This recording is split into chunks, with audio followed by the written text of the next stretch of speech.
Hello, hello, hello, and welcome to the show. I'm your host, TC Allen, and you are watching TC Allen Live. And tonight, I have a special treat for you guys. I have my dear brother from another mother, Dr. Eddie Connor, all the way from Detroit, Michigan. He's been my brother for some time. I've been knowing him practically almost all his life. But we're going to talk to him today about relationship tips on relationships. He has an awesome book out, Relationship Rules, and we want to talk about that book and some other things about what's going on in his world, his life. And I want you to stick with us. Tell somebody to tune in right now because TC Allen Live is on. So make sure they're tuned in. Go to every Facebook, Instagram, and YouTube and watch us at those media channels. And listen, it's going to be epic tonight. You want to be on. Get somebody on with you. Be right back with my guest, Dr. Eddie Connor.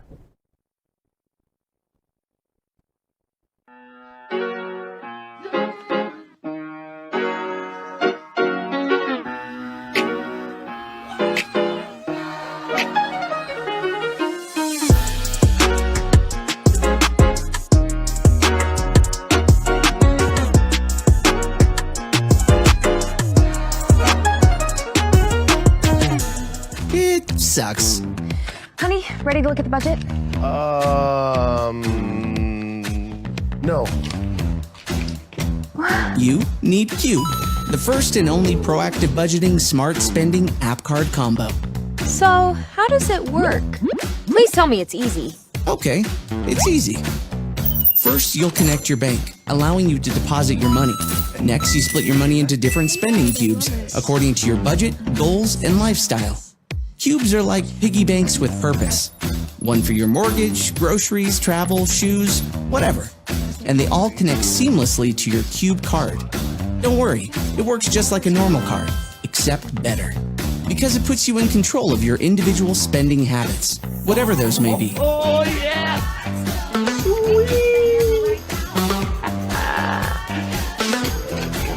That one's gonna be $6,500. Sweet! Totally within budget. You do you, man. How does this help me spend less, save more, and pay off debt? Other budgeting apps fail to keep you accountable in real time. It isn't until the end of the month that you realize you overspent. I think I overspent. No, you did. Stop being selfish. I want more friends. Cube helps you in real time, reminding you of your goals, allowing you to have to make a conscious choice before spending. You know what? Never mind. That way you can make real progress saving for what you really want. This is so much better than shoes. Thanks, Cube. Cube includes all kinds of other great features, like spending accountability for partners, automatic debt payoff, and access to Cube Kid cards. You'll love the ease and control. They'll love the freedom. Automate your budget, spend with purpose, pay off your debt, and save for your goals. Cube, the proactive budgeting smart spending app card combo.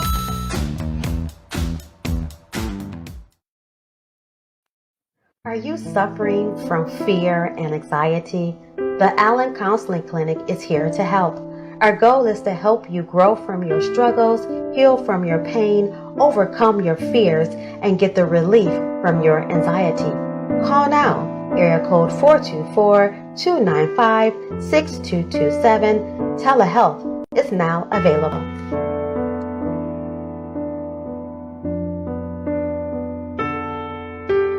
Start flipping assets. What are the best assets to flip? Needless to say, residential real estate. You focus on the market, find the values, find the opportunities to get properties below market. You got credit lines, you got some savings, use it.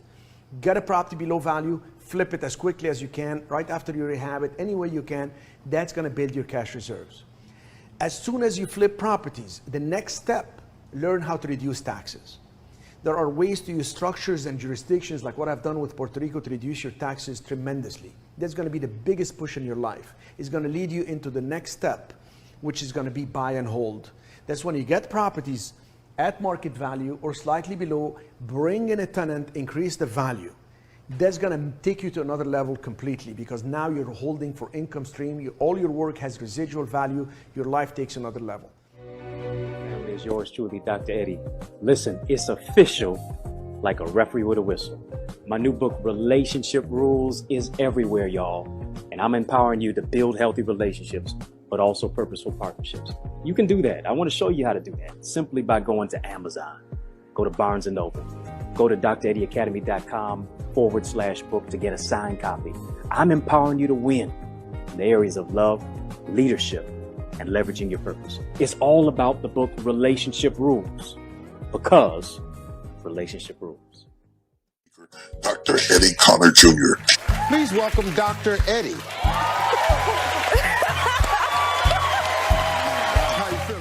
Eddie Connor has become a much in demand motivational speaker. Because when you speak to me, I can speak to the mountain and it Television, radio, college campuses, and with faith. Use what you have to be empowered, to be inspired. Local author Eddie Connor's message to overcome obstacles and believe in yourself is something we all can associate with. And he's constantly giving back to the community. I am joined now by local Detroit author Dr. Eddie Connor Jr. The tragedy is to be gifted, but to never open the package. Once I'm broken, that's when my anointing is getting ready to come out. That's when my gift is getting ready to flow. Welcome, my brother, Dr. Eddie Connor. The man, 100 grand. What's going on, good brother? Sir, I thank you, first of all, for coming on the show with us. I know you're extremely busy, and I thank you for taking the time out to share with us. And you have a new book out, Relationship Rules. And before we get in the book, I want to talk about ministry and the business of speaking and things that you are into now. You are a best-selling author, empowerment speaker, college professor. You have a list of things going on in your life. You are a Renaissance man and a powerhouse. I've known you for quite some time now, and I am godly proud of your accomplishments, and the things that you are doing in your life. Talk about some of the things that God has done for you to get you to where you are now. Oh, absolutely. Thank you again, brother, for this opportunity to just have this candid conversation and just to connect with you and your audience. Because, hey, man, we go back like car seats, man. We go back for a long time, and just community, brother, but also ministry, man. And, 2021 for me marks 21 years being cancer free. I'm a living witness. Your test is a testimony. Your misery is ministry. Your mess is a message. Your stumbling block is a stepping stone. What God does is he uses your setback as a setup for your greatest comeback. In essence, he literally uses your tragedy as strategy. If you're watching the movie The Color Purple on this screen, I tell you, just like Sophia, all my life I had to fight. Having to fight through the storm and the rain, fighting through the whole obstacle of my biological father never visited me one day in the hospital, growing up in a divorced household, and then facing the whole aspect of cancer, stage 4, non-Hodgkin's lymphoma. But I'm grateful for a praying mother. I'm grateful for positive male mentors. I'm grateful for a grandfather, God rest his soul. My mother told me, everybody gets knocked down in life, but a knockdown is not a knockout unless you stay down. You got to go to Psalm 118:17, which says, "You shall not die, but live and declare the works of the Lord." I gave my first message, before I even did motivational speaking, anything. I started off in church, still there as well. But I preached my first message in Jamaica, where I grew up. And the message was destined to overcome the odds. And that's with cancer in my body at that time. That was bald head and due to chemotherapy, probably 150 pounds bigger than what I am now. Just totally mentally discombobulated. And if anybody should have gave up, should have been me. But by the grace of God, I decided to fight through what I was going through and, just overcome those obstacles. So it's a blessing. Blessing to live through dying places. Going through what you've been through, bro, stage 4 cancer, and turning your tragedy into a testimony. And it reminds me of how we all go through something and God gives us a testimony. But you making it out of that and then making you to where you are now, it shows the resilience that you have, and the prayers that undergird you as well. How did you turn your tragedy into a message, into a book? You know, I never wanted to be a writer at all. I literally wrote my first book in college with $1 and a dream to my name in a dorm room. My mother says, you know, you need to write your story. I'm like, I'm not writing no stories. I'm not telling nobody about none of this pain that I went through. Because, you know, we always want to show up at the finish line and say ta-da, as if, you know, we didn't even sweat when we ran the race, and we just didn't have any scars, any bruises, anything of that nature. But I said, all right, I'll write this book. This is going to be my gift to you. I'm only going to do one book. You can't never say I didn't do nothing for you, mama. And as I was writing, I was healing. I had bitterness towards my father. I had bitterness about the circumstance, the situation that I had gone through. I had bitterness because people who I thought would be with me in the valley forsook me and only show up when you're on the mountaintop. But as I was writing, I was healing. The book became therapeutic for me, and I wound up sharing my story, and people began to really catch a hold to it. And, you know, after you write one, everybody asking when's the second one coming. And so now I stand 12 books later, and hey, God can use those who seem to be infinitesimally small, those who are looked over, to really do something great and help other people. So I'm a testimony to that. Now stop right there, bro. You got 12 books. And not one, not two, not three, not four. Let me put on my LeBron voice. Not only that, but I know you're not going to say this, but bestseller after bestseller. Now, some people can say they wrote 1,000 books, but none of them was a bestseller. Now, how do you come to to the notion that when you write something, that you deliver something to your audience that it resonate with them? How do you do that? How do you say this is going to be something that my audience want and need? You know, that's a great question. And I think it comes from a place of a good friend of mine who's a preacher. He said he had a conversation with Marvin Sapp one time, and he was playing the song Perfect Peace. He said he was playing it like every day for 4 weeks straight. He said, man, I'm going to call up Marvin and ask him, how do you do this song? He said, man, I can't see. He's on the phone with him. He said, man, I can't stop playing the song. Perfect Peace has put me in a state of peace. He said, how did you do this, man? This is just hitting everybody. And Marvin said, that for me to write a hit, I got to first get hit. Wow. Wow. Wow. And, wow. If it hits, That's if good. it hits That's you good. first, it's going to hit somebody else. That's good. And the thing is, when I'm writing, I don't force it. If I have to force it, I don't want to write it. I need to write something that's going to first inspire me. You know, the best medicine is what you take first. You know, people, you saw the commercial say, not only am I the president, I'm also a client.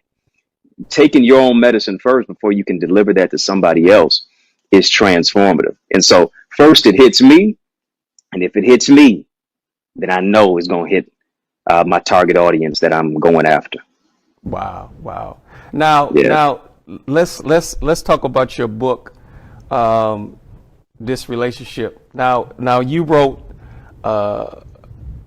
Wife, Queen, and a lot of books that was tailored to women.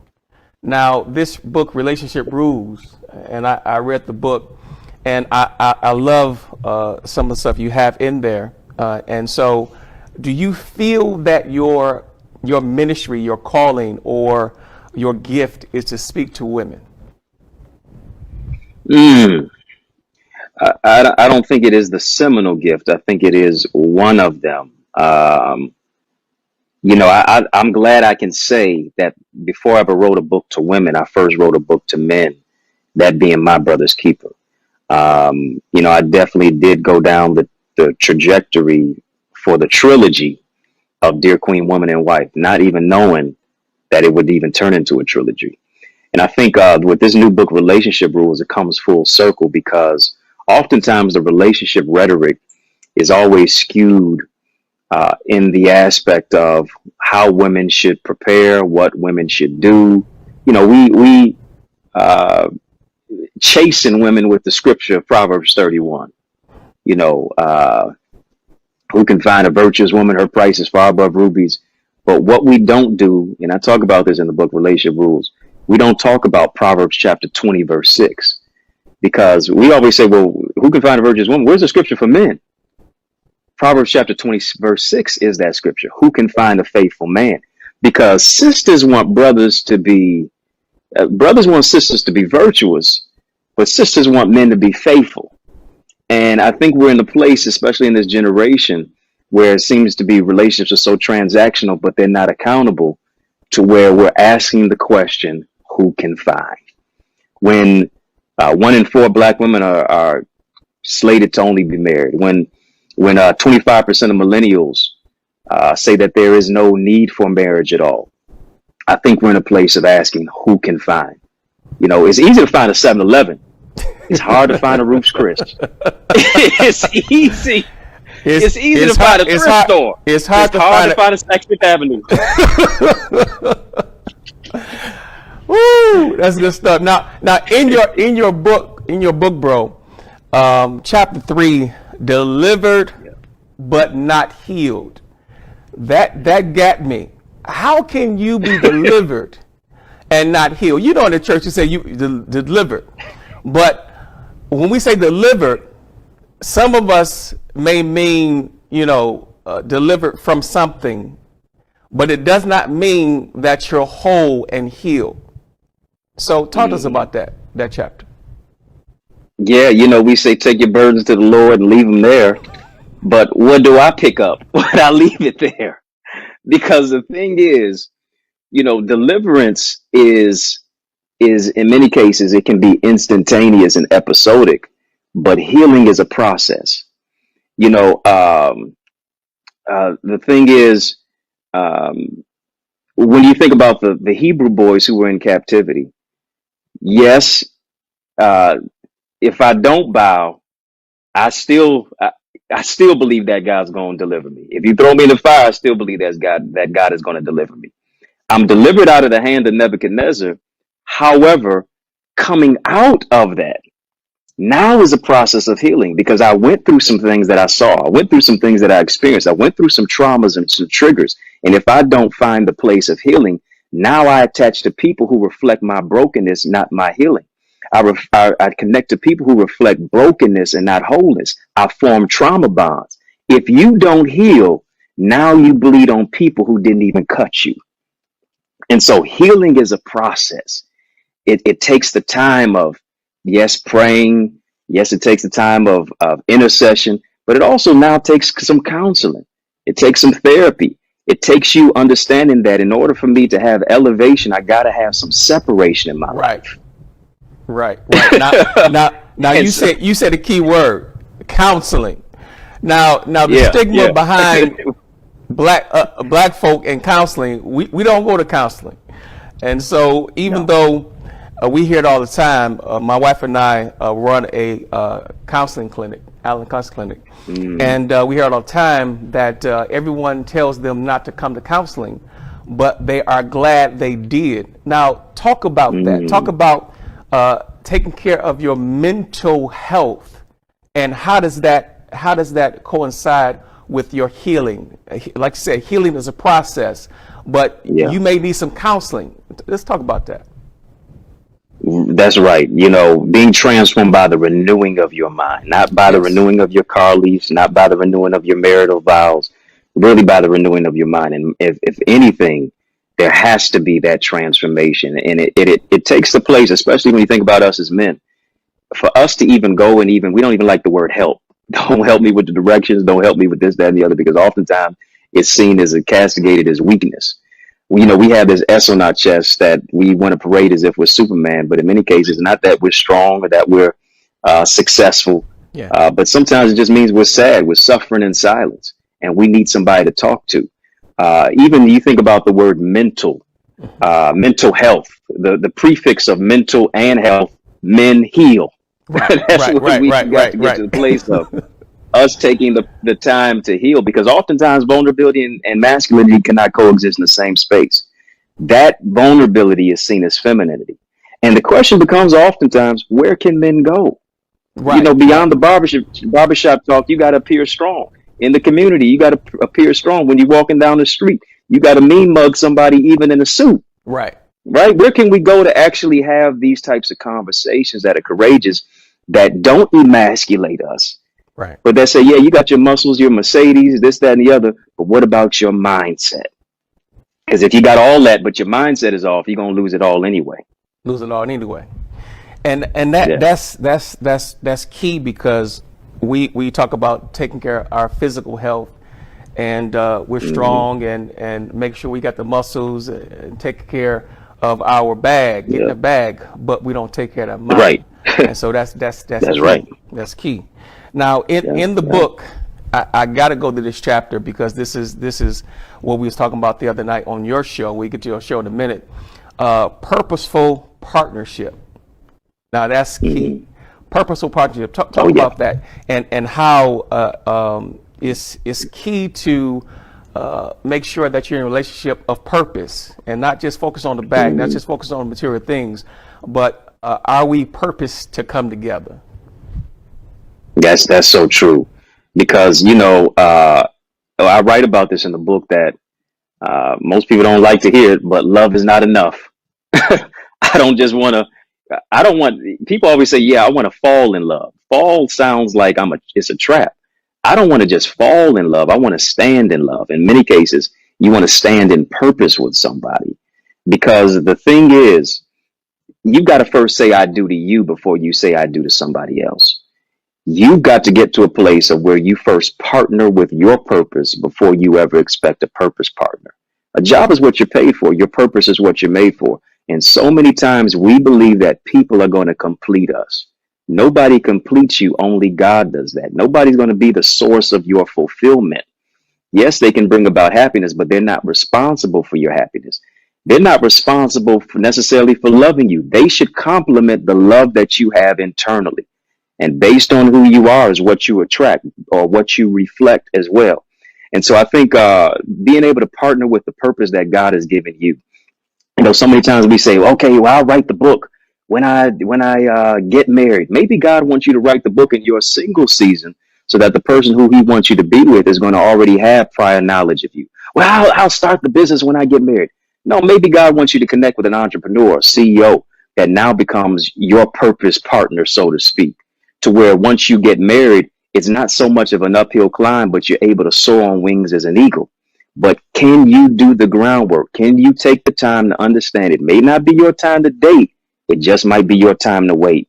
But waiting is not like a person sitting at a bus stop or waiting on an Uber, waiting on a car to pick them up. Waiting is working. I'm like a waiter or waitress. I'm working, I'm serving, I'm preparing for what I anticipate on receiving. So once it's time, I'm ready to receive what's mine. Now, here is one thing that we talked about the other day, is that why is it, doctor, that people want, men and women, they want something that they are not, which means they're looking for this high-profile woman, high-profile man, and when they don't have the bag themselves, when they don't have the fashion, the car, the house themselves, but they're looking for that high-profile individual to come in their lives, but their credit is jacked up. Now, when I was watching your show the other day, you were talking to a young lady about some things, and before you answer that question, we got to watch a clip, because this clip is oh yeah, I got some clips for you, bro. I want you to watch this clip. Man, you came ready. I came ready. I ain't playing with the doctor. I want you to watch this clip of Dr. Eddie Connor's show on IG, and let's talk about it when we come back. Everybody, it's yours truly, Dr. Eddie. Are you ready Listen, if you love my newest book and the Academy, then I guarantee you're going to love my new show entitled Relationship Rules, where we just have real talk conversation about the relevancy and reality of love and relationships. Hear me, it's all happening on Instagram Live beginning Wednesday, June 2nd at 9 p.m. Eastern Standard Time. I want you to join us. I want you to tune in. I want you to tell a friend that the mic is hot and the conversation is going to be too. I can't wait to see you on Instagram Live Wednesday, June 2nd at 9 p.m. Eastern Standard Time. Circle the calendar, save the date, share if you care. I can't wait to see you. Are you talking about you having multiple men? No, it's not even going to work for a woman to have multiple men. Okay, so you don't That's mind not being going a to work. second, a third, or fourth. Naturally, that's not going to work. Nature does not. Men are naturally polygamous by design. So women aren't, which is why we usually don't step out. Behaviors have been. When did this? What led you to a polygamous lifestyle? How long have you been? Are you in a polygamous relationship?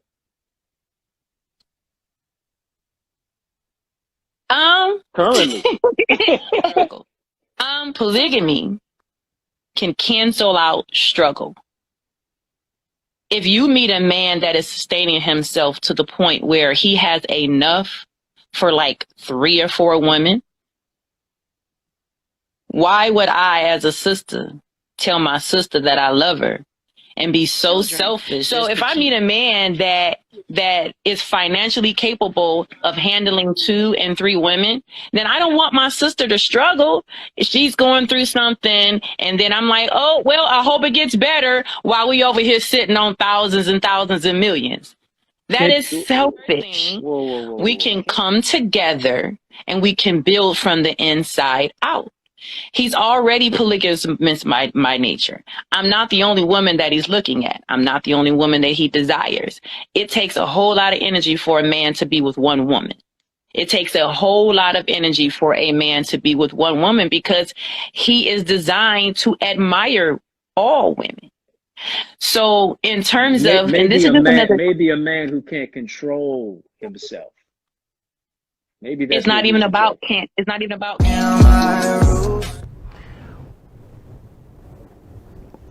This show on IG is hot, and I called you about it. I said, bro, don't you stop, keep going, because it's fire. Now, the thing is that when you have a live show on IG and you just tell the people to come on the stage and talk, you never know who gonna say what. And you handled yourself well, sir. But I use that clip to as a segue to go into what made you start the show and to talk to people like her who just have a different perspective, different opinion about relationships. Yeah, very, very true. And, we definitely disagreed on that whole aspect of polygamy, because the thing is nature versus nurture. You don't have to be controlled by your nature if you nurture it the right way. Right. But I think for me doing this book, Relationship Rules, and generally I'm on the road talking to so many different people, but you know what COVID-19 did. Now I think COVID-19 exposed it. Can you touch somebody without touching somebody? Can you be there without being there? Right. Can you literally speak to their heart and touch their heart without using your hands? And so having to think and be a little bit creative, and rather than expecting people to come to me and get the book, now I brought it to them and really unraveled it. And that's what the show is all about, is really unraveling and really having the critical conversation about the relevancy and reality of what love looks like in modern day relationships. Just yesterday, we had a conversation about is femininity being diminished because of the societal pressures? We've talked about our women overlooking a good man because he may not be a high earner. Just having critical conversations for men and women, because oftentimes it's a battle of the sexes. We're separated and segmented as red states, blue states. kind of like Democrats and Republicans. So I think we have more in common than we are apart. We have differences, but just being different doesn't mean you're deficient. And I think the show is doing that. We're getting a lot of great feedback. Man, I loved it, and to really have yeah, you called me up, man. I said, brother, what's going on with this show? What's up? And to really have a brother of your caliber to do a show that can talk to anyone, men and women, with some sense, because you have earned a doctorate degree, and you really know how to navigate through the scriptures, as well as give them sound advice when it comes to relationships. And that's what we need. Yeah. We have a lot of people giving advice on IG, Facebook, and other channels, and some of this foolishness that I hear it just amazes me at what they're telling other people, at how they should maneuver through their life and relationships. And so when it comes to this show, bro, what's your vision, and where do you see it going within the next couple of years? Because I'm gonna keep you tied to it, because I see something big. Listen, man, I almost threw in the towel, or if you want to say, I almost threw in the tie. I almost let go. Right. The Lord said, call your brother. He said, call your brother, talk to him. Now we don't got the afflictions of the righteous. We don't talk all the time, but I said, listen, hey, bro, this is, make sure you stay on this, because you own to something, because the bear you one another's burdens, for sure. Right, the information that you were giving, bro, is something that's needed in our community. Period, because our brothers need encouragement, our sisters need encouragement, and they need to know how to navigate through the storm of relationships. And so if we can get our relationship tight, we can do a whole lot of things. Like you said in your book, relationships in not only, as sister and brother, husband and wife, in leadership, you have to have a relationship all a 360, and you need to know how to navigate through your life in the area of your relationship. So that's key, and that's big. Yeah. Now I see in 5-10 years, bro, this is going to be a national show. You heard it here first. A national show, a national syndicated show with Dr. Eddie Conner. Yes, sir. Yes, sir. Well, hey, man, the way you sold this up, because for those who are watching, I don't know if everybody's watching on 3 channels, but you got Facebook, Instagram, YouTube, all at the same time. So I might need to bring you in as a production assistant or supervisor, exec producer. I don't know, man. But in some way, shape, or form. Quiet as it kept, bro. I'm an executive producer of several shows. And, a lot of people, I keep things quiet for a reason. But I'm an executive producer of a lot of shows. And most of them do very well. And, bro, anything you need, your brother got you, trust me, because I see something. And I just want to say this, bro, because maybe you don't know how impactful you are. I can remember a time when I had you come and preach to my congregation there in Detroit, when I had to in Detroit. Yeah. And I said I had to have my brother come over and speak to the people. But really, I brought you for me, and you encouraged me. Wow. And you don't know that I was about to give up, throw in the towel, and check out in life, period, because I was just got over a stroke, and I could not get my mind back together. Even though, just like you said, delivered but not healed. I was delivered from a stroke, but the healing was a process. And so I had to teach myself how to walk again, how to talk again, how to read again, how to do everything again.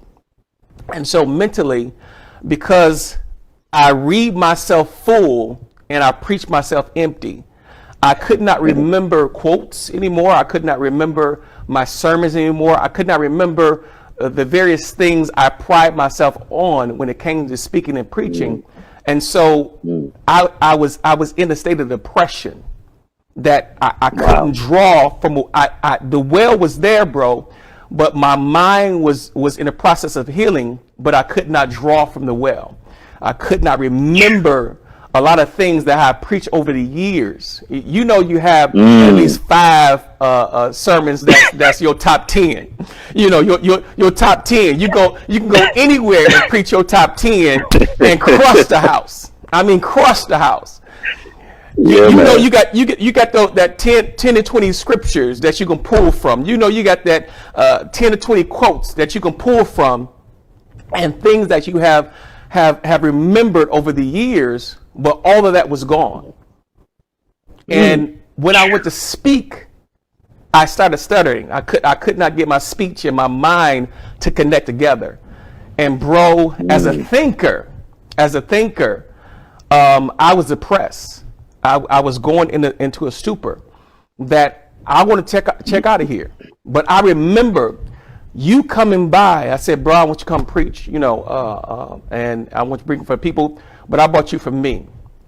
And that day, bro, you begin to minister and preach. And I begin to say, God, I can do this. God, I can make it through this. You don't know how impactful you have been over the years to even someone like me. Wow. So when I say, bro, I see something in you, I see some things. You know I'm not lying. You know when I say something, I mean what I say, and when I prophesy, it comes to pass. It comes to fruition for sure. It does. So, bro, I see something in you, but I don't think you know how impactful you are to even your older brothers like me that look at you and see greatness. There's greatness in you, bro. So know that you not only inspire others, but you also inspired me, and I thank you for that. Wow, yes, appreciate sir. you. Yes, that's humbling to me for sure.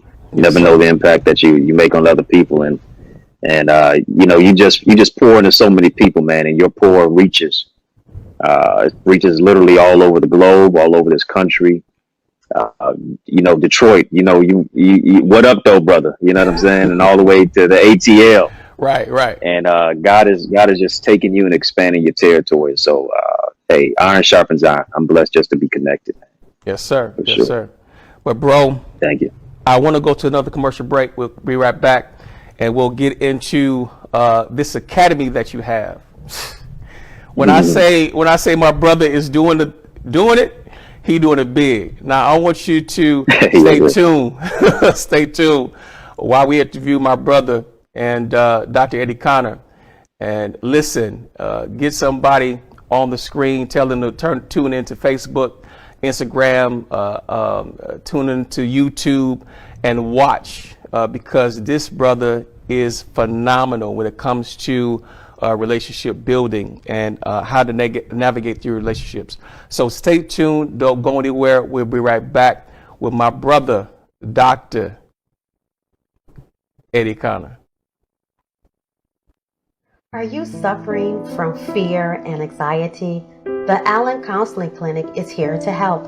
Our goal is to help you grow from your struggles, heal from your pain, overcome your fears, and get the relief from your anxiety. Call now, area code 424-295-6227. Telehealth is now available.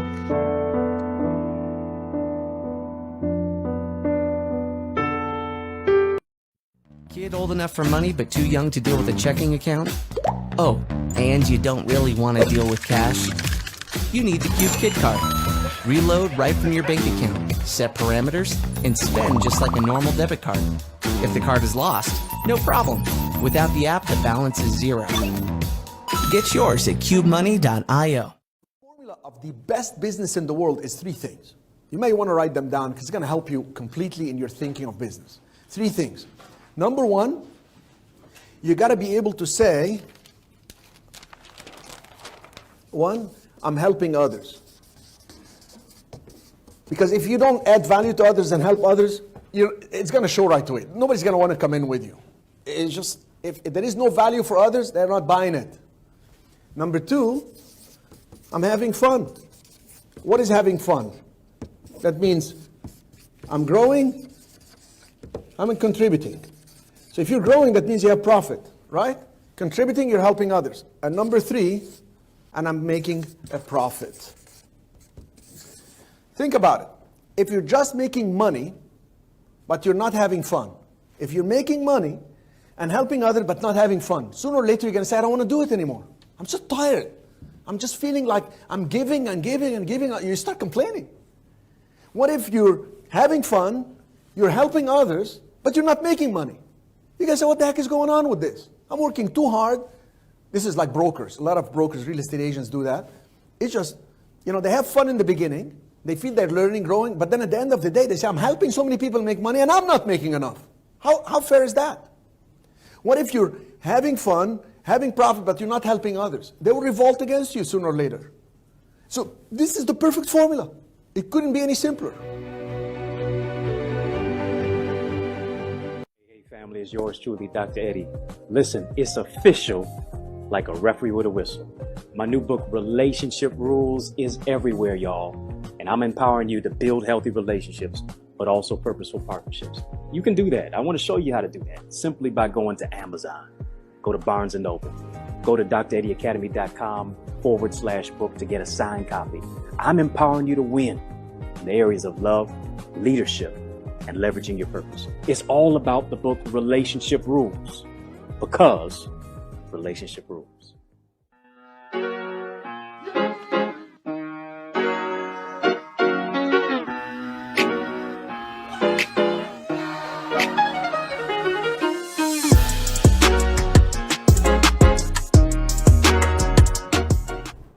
And we're back with my brother, Dr. Eddie Connor. Now, listen, bro, you have this academy, Relationship Academy. Please talk to us about the Relationship Academy that you have online, full of courses that anyone can join in and learn from, not only tips from your book, but tips from your other book too as well. And so talk to us about your Relationship Academy.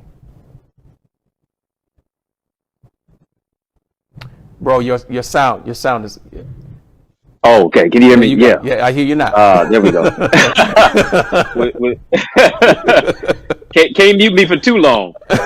Without this book, Relationship Rules, there would be no Relationship Academy. And just like the book addresses it, so does the Academy, where we focus on 3 areas: love, leadership, leveraging your purpose. And a lot of times we see that word love specifically as somebody loving me. But primarily it first emanates internally. Tapping into our leadership abilities, also discovering what our purpose is and being able to help others, being able to make a profit, as you saw what the commercial was saying, being able to actually have fun doing what it is that God has gifted you to do. From that, we touch on a lot of aspects of transformation, of healing, of overcoming obstacles, personal development, having the tough and the hard conversations about things that are in our lives, curses that need to be broken, things that we need to change for a greater trajectory in our lives. We just had a session just the other night, and I concluded a series because June is Men's Month, and so just worked on a series focused on the 10 Commandments of communication. Last night we talked about how to speak Manglish, how to open up a man's mind and his mouth, because oftentimes communication is very segmented and skewed when it is, our sisters and our brothers talking. And so we talk about what are the needs of a kingdom man? What are the needs of a kingdom woman? How do you prepare for who God has prepared for you? There's nothing worse than getting a blessing that you're not ready to receive. You'll destroy it. You'll mishandle it. It'll be skewed, and actually you'll suffer as a result of it. And so we just have really some tough truths and some hard conversations, but it's all in love. And we're just continually building and growing. And also, I got to say, not only does the book help the Academy, but also being a part of our live sessions on Wednesday nights and Friday nights at 9 p.m. Eastern Standard Time on IG Live, Instagram Live. We've gotten so many people who become members as a result of that as well. Man, because the IG is hot, so you don't have no choice but to be a member. Because once you tune in to the IG, Doc, it's on and popping. Yes, sir. On and popping, non-stopping. When it comes to your academy and the things that you do live, because I know sometimes as I counsel and coach people, what has been your hardest, your toughest client, your toughest protege, your toughest person that joined the club and to try to help them maneuver through their relationships? You know, one of the hardest things is to see in people what they don't see in themselves, and to convince them to see what you see when they're blind to it. It takes some convincing, it takes some coercing, so to speak, to really try to empower that particular individual to press past their circumstances. Because a lot of times people's opinions become our prison. We keep telling ourselves what we can't do because of what we have rehearsed, because of the stinking thinking, because of the imposter syndrome, because of the thoughts that are debilitating. And so it takes a renewal of a mind. It takes also somebody wanting to transform. You can't help somebody who doesn't want to be helped. And then also it takes that self-confidence and that belief that says, you know what, against all odds, I'm going to do this. Against all of the stumbling blocks, I'm going to transform those stumbling blocks into stepping stones. And it is a beautiful thing when you see the breakthrough. It's a beautiful thing when you see somebody who was humdrum and hung down and lost their crown, but they pick it back up again, and you see the transformation that takes place. And it's just a beautiful sight to behold. When you can help somebody, like my grandfather said, God rest his soul, if I can help somebody as I travel along, then my living won't be in vain. Living won't be in vain, sir. Now, Yeah, you said something about imposter syndrome. Now, when it comes to imposter, we get that a lot in our counseling sessions, in our coaching sessions. And what is the best way that you deal with someone that comes to you with that imposter syndrome? You know, one thing that I've seen as a breakthrough is people affirming themselves. Yes. We took some time in our academy, and really beyond just academy, we call it a community. Beyond our academy and even the community, we call it a family. In our particular family structure, we have developed these I am statements. We do give homework in our academy to where hold on. You mean I'm gonna join your academy and I got homework too? Oh my goodness! Listen, you the professor. You the professor. You know I'm a teacher by trade. That's my background. I don't give it all the time, but you know, every so often. But yeah, we do those I am statements because it's a spiritual aspect. You know, when Moses was saying, "Hey, what do I say to Pharaoh?" Just said, "I am that I am," because whatever it is that you need God to be, He can become. Can you see who you are in the reflection of being in the image of God? I am. Fill that in. More than a conqueror. I am an overcomer. I am rich. I am prosperous. I am plentiful. You know, you fill that in based upon what it is that you need. And as you continue to confess it, you know, your words create your world. What you speak into the atmosphere will eventually appear. You keep saying that what you can't do, you never will do. If you say you can, you're right. If you say you can't, you're right too. Because out of the abundance of the heart, the mouth speaketh, but also the feet followeth. Your actions will dictate based upon the messaging that's flowing out of your lips. Your future, your funeral's on the tip of your tongue. Wow. Life and death is in the power of the tongue. And that's right. I say all the time, I said, what you speak, you will see, you know. And so when you speak it, you will see it. And watch the words that come out of your mouth. And watch what goes in your system, because whatever you hear, you believe. What you believe, you will speak, and what you speak, you will see. And affirmation is powerful, because when you affirm yourself with the Word of God, you begin to believe believe, and then you begin to speak and you begin to see. So that's powerful, man of God. And so I thank you for talking to us about your book, ministry, speaking engagements, things like that. What you have coming up next, where we can join you at if we're in that city? Because I know you're flying all over the world. When I was trying to get you last year, I think you was in Dubai or Paris. I think it was Paris. You was flying to Paris. I was on your G5 plane. I'm so glad that you let me borrow it. I did fill up the tank and returned it better than it was when I received it. You know, I was parked at home, so somebody had to use it. Yes, sir. You got it locked from Detroit to Denmark to Dubai, brother. You got it. No, I'm headed to Toledo this weekend. I got to speak for Bishop John Williams at his church, River Church, and I'm doing a session on leadership with his ministry leaders. I'm doing 2 sessions starting at 4 p.m. He said he got so many inquiries after he promoted it to his people that he said it was only specifically for my leaders, but I'm opening it up to whosoever will let them come. That's what I was about to say, brother, because your crew gonna follow you to Ohio, and people who love you and listen to you and is partnering with you is going to meet you there in Ohio because they understand that when they get you, they get the truth, and they're going to get a powerful word. And it reminds me of how one of our dear fathers, gatekeepers in the gospel, Bishop T.D. Jakes, had you speak at one of his conferences, and it was one of the empowerment conferences. And I watched a tape of you just pouring into the people there in the audience. And so how impactful was that to you, just speaking to people from all over the world there at MegaFest? My goodness, man. MegaFest was one of the most crowning jewel moments of my speaking highlight reel mentally.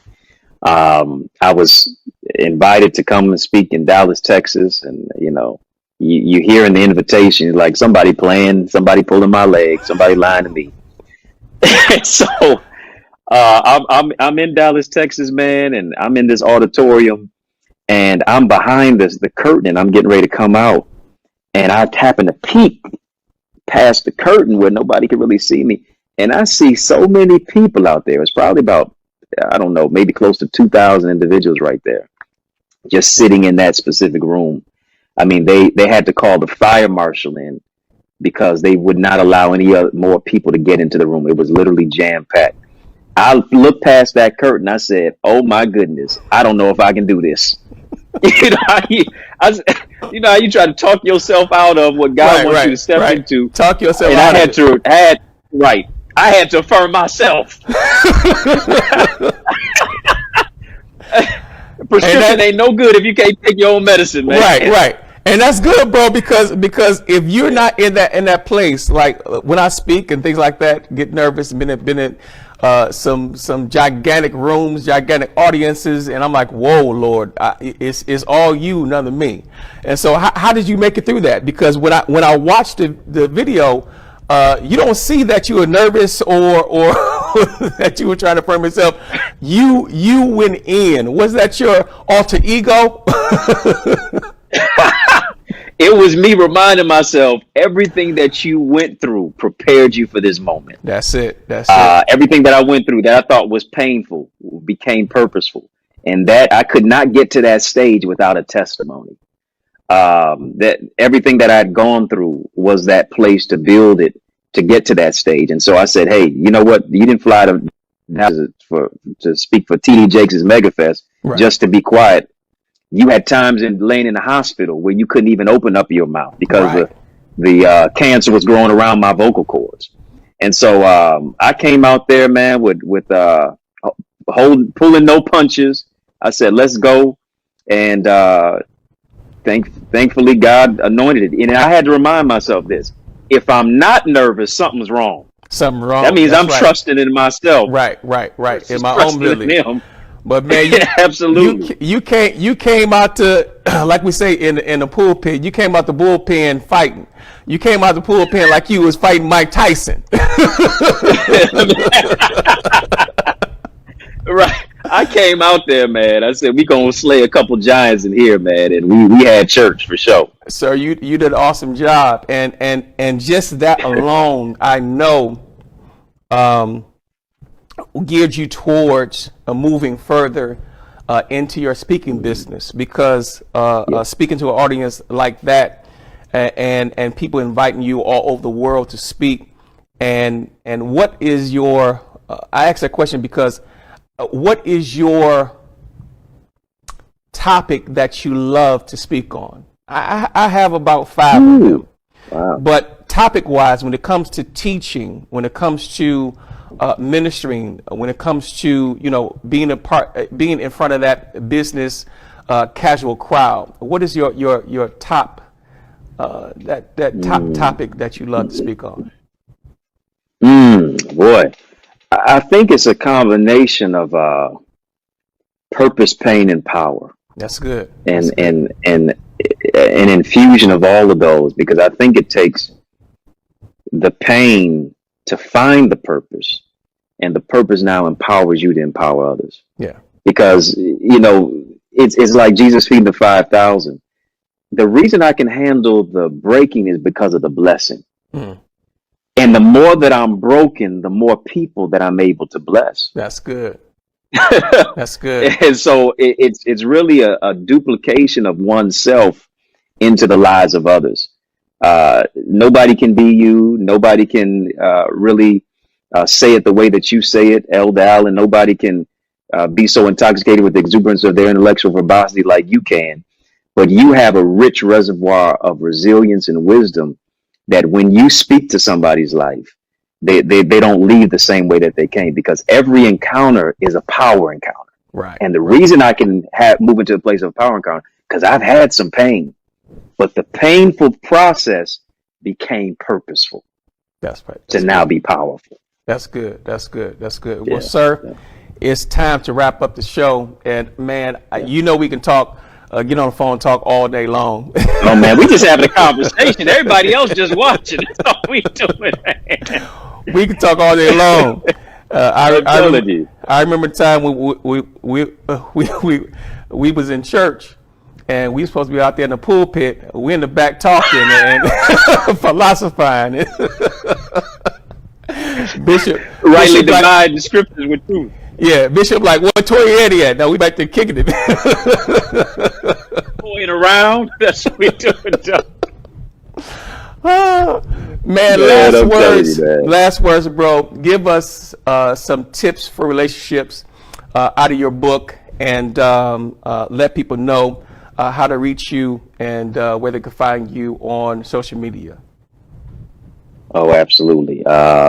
You know, I thank you so much, brother. This is, you know, a refreshing conversation, just to connect and kick it with you, because you really have a voice of choice, and you speak truth to power, and really uplift. Yes, our sisters, but also brothers like me. So I definitely appreciate you for pouring into me and your encouragement through the years. You know, with this book, Relationship Rules, it's available as an ebook, an audio book, hard copy, available on Amazon, Barnes & Noble, iTunes, Audible. You can join the Academy, as you see the website there, DrEddieAcademy.com. I encourage you to do that. Check out our show, Relationship Rules, every Wednesday night, Friday night, 9 p.m. Eastern Standard Time on Instagram Live. Follow me at Eddie Connor Jr. Put some respect on my name, y'all. EddieConnor, Facebook, Instagram, Twitter. You know, there's 14 rules that are in the book. I'll share just maybe one. The rules are not based throughout the whole book, but it's all that at the end. But I would say one of the rules is don't follow your heart. You know, a lot of times we tell people to follow their heart as if it's a social media site, follow their heart as if it's running away from you and you got to chase it down. I would say don't follow your heart, because your heart can take you where your mind can't keep you. The Bible even affirms the heart is desperately wicked and deceitful above all, who can know it. And in many cases, your heart can trick you. Your heart can put you in places to where you do permanent things with temporary people. You don't want to follow your heart. You want to follow the leading and the Spirit of God. And when you have that, now you have direction because you have discernment. Yes, you can see somebody, yes, they're attractive, but just because they're attractive doesn't mean you're compatible. And more than compatibility, you need not just chemistry, but suitability. Having that level of discernment to say, yes, you know what? Yeah, you may be fine, but you're not mine. And so now I'm developing, I'm working, I'm expecting something greater because I'm doing the work to find wholeness, to find success, but also to be a blessing to other people. Don't follow your heart. Follow the leading in the Spirit of God. Well, brother, I thank you wholeheartedly for taking the time out to come on the show and spend it with us tonight, brother. That was awesome. Now, when it comes to relationship speaking, preaching, prophesying, business and leadership, my brother, Dr. Eddie Conner, is the man. So make sure you follow him on all social media and connect with him at his academy. And trust me, he will do you good, and you will be excited and happy and uplifted and empowered that you connected with him. Well, brother, I thank you for being on the show, and we got to do this again real soon. Real soon. Oh, absolutely. God bless you, bro. Appreciate Listen, guys, that was Dr. Eddie Conner, the one and only, my brother from another mother. And listen, we are going to be here next Thursday night at 8 p.m. So please make sure you share and connect with us on all things social media. And so share this feed with somebody. Let them know that Dr. Eddie Conner was on, and he has some tips on relationships that they need to hear about, and connect with him at his academy. Until next week, I love you, and listen, God bless.